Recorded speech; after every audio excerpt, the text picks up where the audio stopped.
Hi, I'm Charlotte. Welcome to my video. I'm going to tell you every book that I read in May and June this year, and we're going to pretend that I'm not filming this video in August. May was a rough one, honestly, so I started the month, I anticipated my birthday. My birthday's in May, and I was like, oh, it's my birthday, I'll read something fun this month, that'll be good. And then my cat got really sick, and I didn't read as much as maybe I'd hoped to. He's doing better. He'd been diagnosed with diabetes, and he had a bit of a infection whilst we were trying to get the diabetes under control. So I had a really stressful month.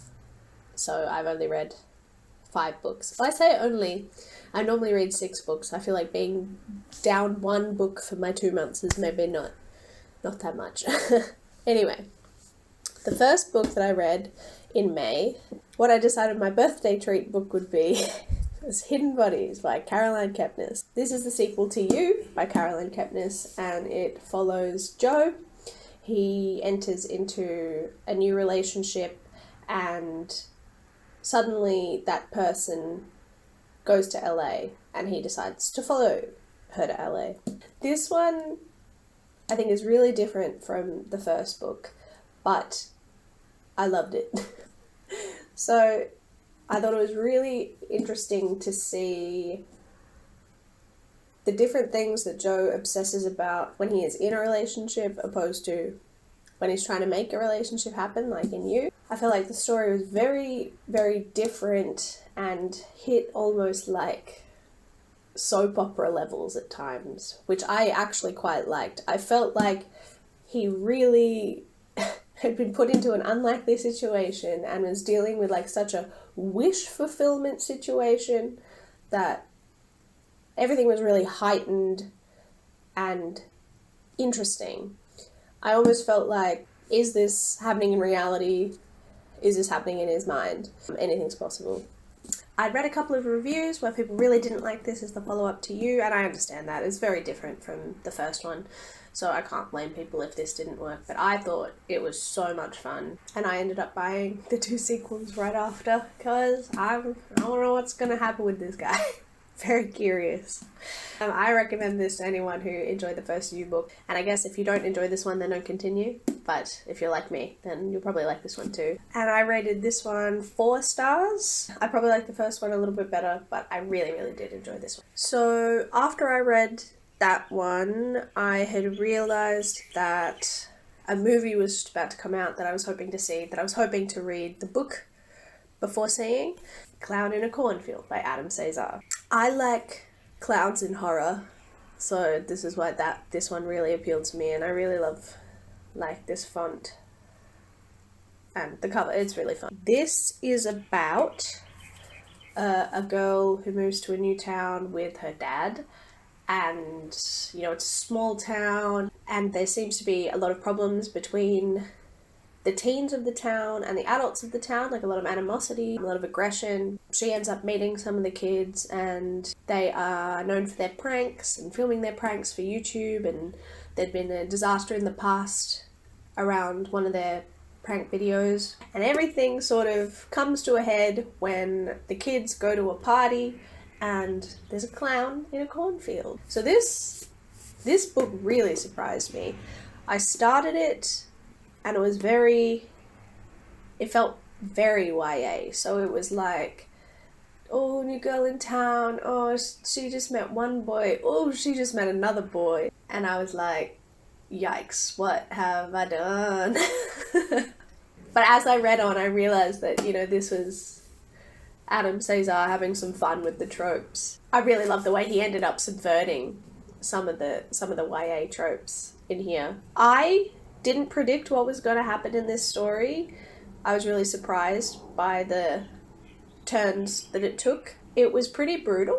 Because it is a teen novel, I was a little bit surprised by how brutal it got, but it was very fun slasher. It was very fast-paced. I thought it was scary. I thought it was suspenseful. I thought it was fun. I thought, the kills were wacky, brutal, and I was invested the whole time. And I was really excited to see what would what would culminate at the end. And I realised there's some sequels to this, and I read the synopsis for the sequels.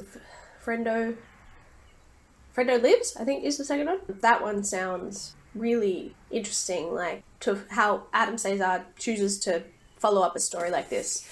So I'd really like to read that eventually.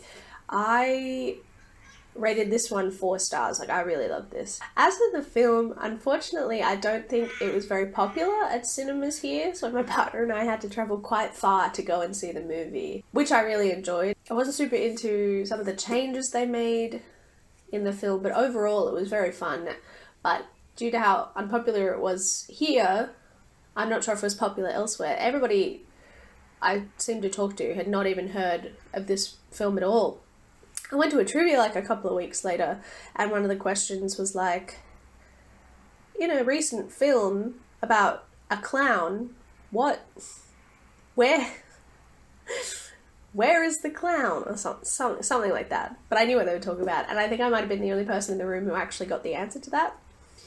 And when the trivia host was like, Clown in a Cornfield, has anyone heard of that movie? I'm like, I've seen it. He's like, you've seen it? I'm like, I read the book. He's like, you read the book. So I don't know. But yeah, I don't know if the sequel will also be made into a film, unfortunately. But I would have liked to see the continuation. But then again, I haven't read the sequel, so I don't know if it's any good. But this one, really good.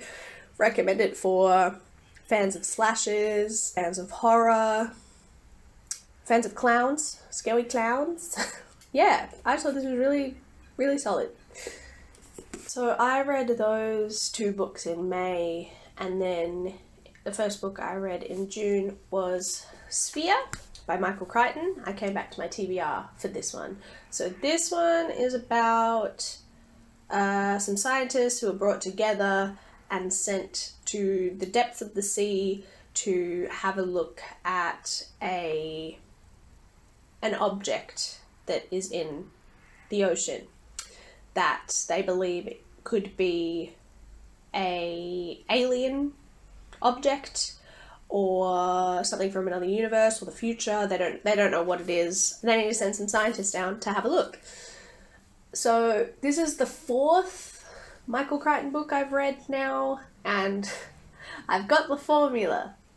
He loves to get a group of people together who have to go check out a thing. This one was okay. I think that's an unpopular opinion. I think people really like this one. But I just sort of thought that the characters were a bit mid. I sort of felt like Harry was a bit of an Ian Malcolm stand-in, but a bit younger feeling. Felt like not heaps was going on with Norman.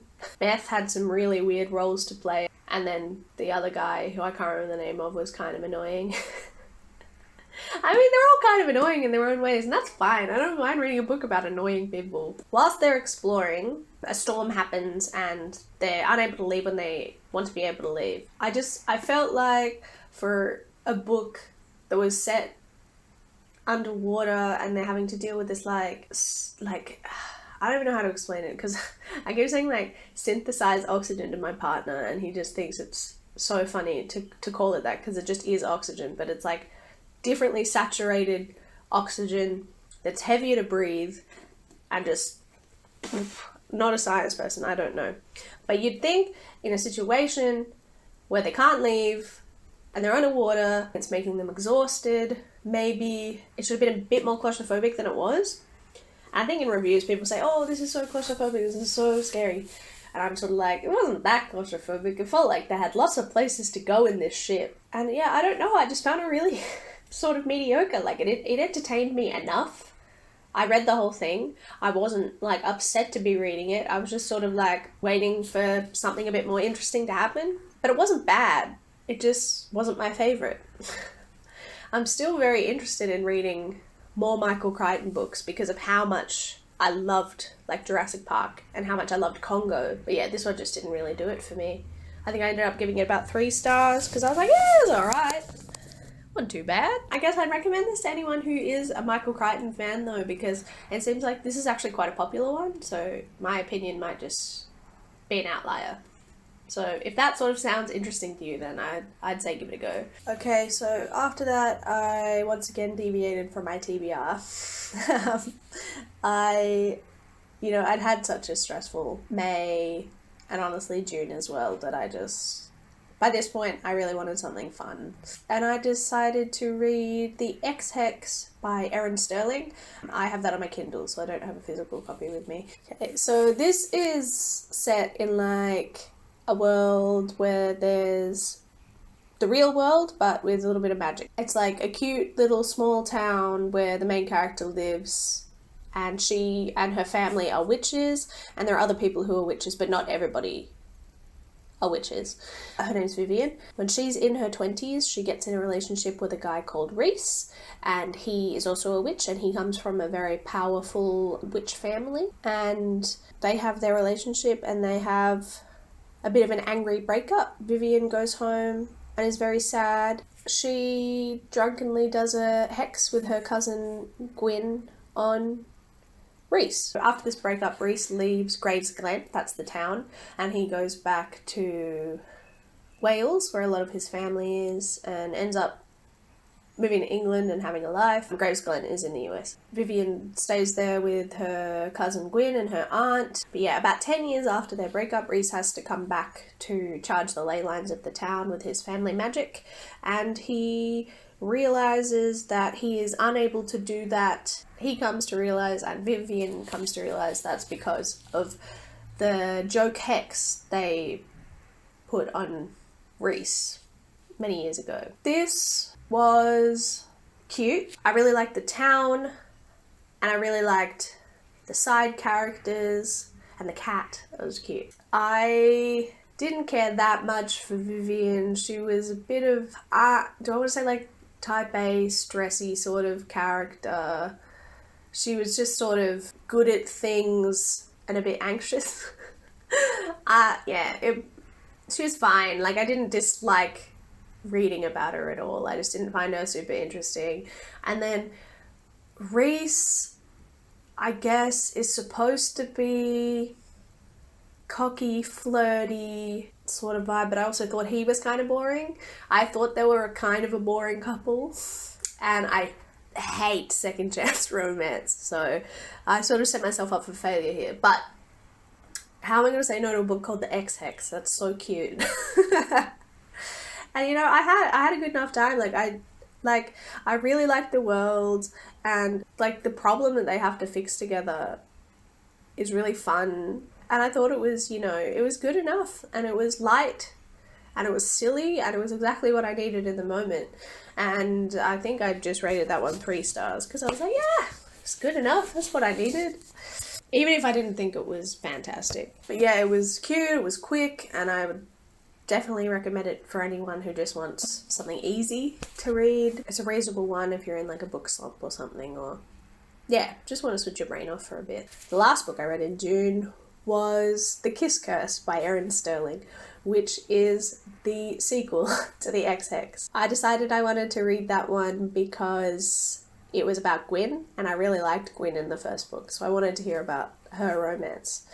So in The Kiss Curse, Wells, who is Reese's brother, who has been living in Wales kind of under his dad's thumb for a long time, running a family pub, decides that he's done with that and wants a change. And he decides to move to Gravesglen, where his brother is living with his new wife, Vivian. He decides he's going to set up a shop right across the road from the other magic shop in town, which is run by Gwyn, Vivian's cousin. So Gwyn already has no interest in knowing Wells because he didn't show up to Vivian and Reese's wedding, and thinks that he's nothing but a lackey for his father who sucks. And yeah, it sets off from there. They do not like each other.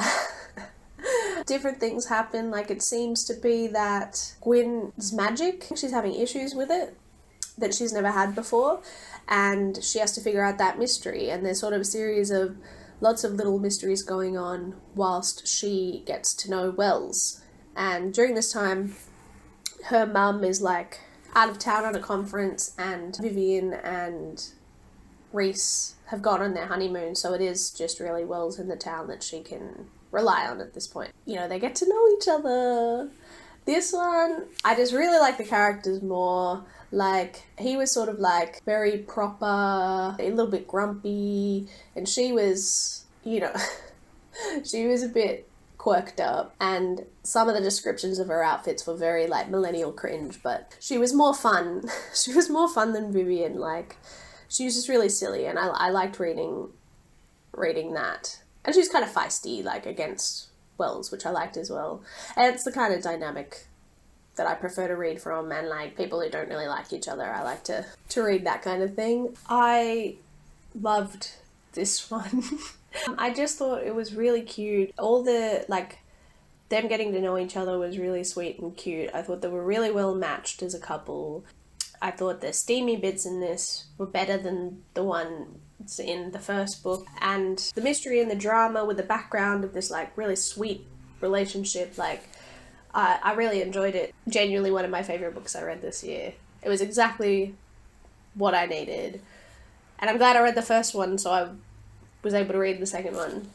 Well, no, you wouldn't have to read the first one to read the second one, but it's nice to know a bit more of the background, I think. I recommend this one more than I recommend the first one, and yeah, just if you want something cute and fun, and the relationship's really good in this one, I think maybe she just honed her craft a little bit more in this one. Like, it just felt like the characters were a lot more developed and a lot more interesting, and the story was really well crafted, I thought. I love The Kiss Curse so much, I rated it 4.5.